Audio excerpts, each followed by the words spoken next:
上荒丘天使。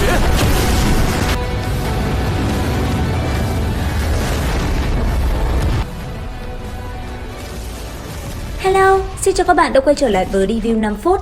Ở cuối phần 4, sau khi Lâm Động bế quan trở ra, anh ấy đã cùng Lâm Lang Thiên đi đến Hoàng Thành tham gia đại chiến bách tộc. Rất nhanh, theo con thuyền di chuyển, quang cảnh hùng tráng đã xuất hiện trước mắt Lâm Động. Nhìn về phía trước, ánh mắt Lâm Động tràn đầy khát khao.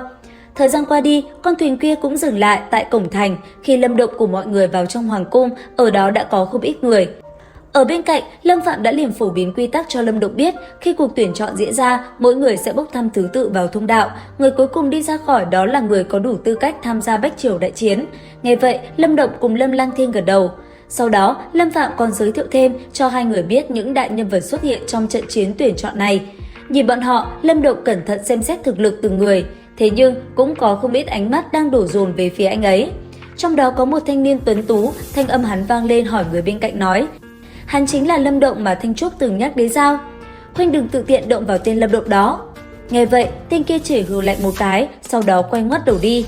Dần dần, theo sự xuất hiện của các gia tộc và tông phái lớn, nơi đây đã trở nên cực kỳ sôi động. Bất chợt, một tiếng chuông vang lên. Sau đó, người thống trị Vương triều Đại Viêm, Mạc Tiêu Thiên xuất hiện, thanh âm vang lên nói: "20 năm không gặp, chư vị phong thái vẫn như xưa." Nghe vậy, tất cả mọi người đều cúi người hành lễ. Sau đó, từng nhân vật trong hoàng thất cũng xuất hiện phía sau. Tiếp theo, đi cùng vị hoàng đế kia, một nam nhân có dung mạo tuyệt diễm đột nhiên dừng trước người Lâm Động, thanh âm vang lên nói: "Vị đây có phải người gần đây danh tiếng nổi khắp Vương triều Đại Viêm, Lâm Động huynh hay không?" Lâm Động bái kiến Tam hoàng tử. Cuối cùng, trong nhau vài câu xã giao, sau đó tất cả mọi người liền tiến vào vị trí. Tiếp theo chính là lượt bốc thăm tuyển chọn. Những chiếc thẻ tre bay vút lên trời, Lâm Động thấy vậy, vung tay dùng khắp lực tùy ý lấy một thẻ, lật lên xem thì thấy viết thứ tự của mình là số 9. Bởi vậy, sau khi lời phát động được phát lên, mọi người đã nhanh chóng bước vào trong thông đạo để tham gia cuộc chiến. Còn những nhân vật chủ chốt của các tông tộc, họ cũng nhanh chóng di chuyển đến điểm ra để xem ai là người cuối cùng đi ra. Còn Lâm Động vào trong thông đạo số 9 kia, anh ấy rất nhanh đã đi tới điểm chiến đấu. Ngay lập tức, hai đạo thân ảnh đã xuất hiện trước mắt anh ấy.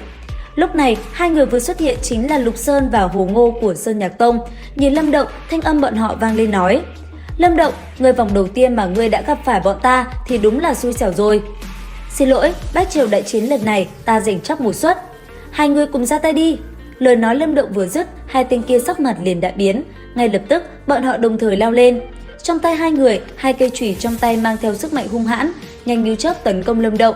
Đối mặt với công kích hung hãn của hai người, Lâm Động không những không lùi, hai tay nắm thành quyền mạnh mẽ nghênh kháng.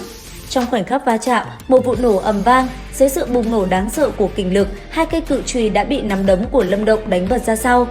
Thấy vậy, hai tên kia tức giận, ngay lập tức, bọn họ liền dùng ra ma sơn thể, khiến thân thể bành trướng, một thân ảnh khổng lồ hiện ra. Đối diện với nó, Lâm Động cười nhẹ, ngay lập tức, anh ấy liền thi triển ma viêm biến mạnh mẽ ngạnh kháng.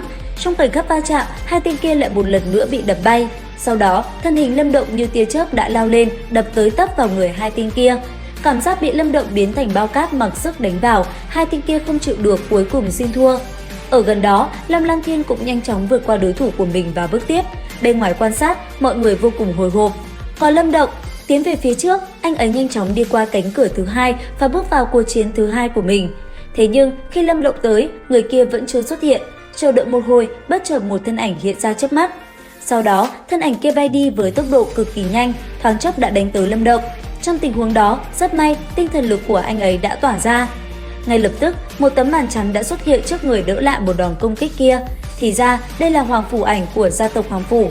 Đối diện với hắn ta, Lâm Động ánh mắt ngưng trọng, còn tên kia, thanh âm hắn ta vang lên nói: "Ngươi và Thanh Trúc muội có quan hệ gì?" "Thanh Trúc sao? Nàng ấy sau này sẽ là nữ nhân của ta." Nghe vậy, tên kia tức giận, thân hình cũng liền biến đổi một cách quỷ dị. Ngay lập tức, hắn ta liền hóa thân thành huyễn ảnh, liên tục đánh về phía Lâm Động. Đến đây thì hết tập 1/5 Vũ Động Càn Khôn. Xin chào và hẹn gặp lại!